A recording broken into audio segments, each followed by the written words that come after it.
Good morning, guys. I want to do something just a little bit different this week. Just in that, I want to connect the phone calls that I've been doing. I've been doing call-em-alls each day. I'm going to do those on Monday through Friday from now on, but I want to connect that with these videos as well. Really just to keep everyone on the same page, but I think it's encouraging just to sometimes be able to spend a little bit of extra time focused on what I specifically want to say, because sometimes I get cut off on those phone calls. I have to say just a little bit and I want to say more. Sometimes it's the perfect amount of time. Sometimes I wish I had a little bit longer.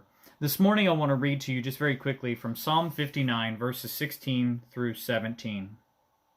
And David says this, "But I will sing of your power. Yes, I will sing aloud of your mercy in the morning.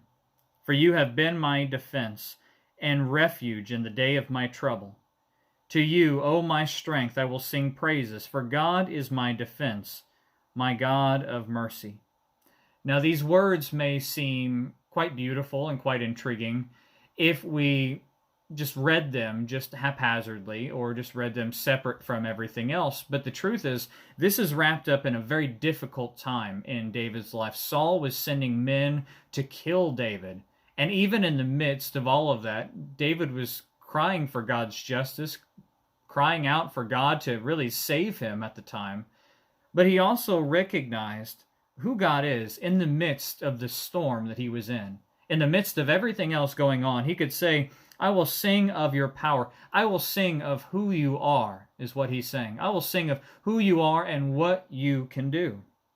He said, "I will sing aloud of your mercy in the morning." When I first wake up in the morning, I'm going to sing out to you. I'm going to cry out to you. He says, "For you have been my defense and refuge in the day of my trouble." What he's saying is he's looking back at what God has done in the past and saying, "I've seen you work in the past. I know you can work in the present. I know you better today than I knew you in the past. And because of that, because of what you've already done, because of who you are, I can trust in you. I find my safety in you."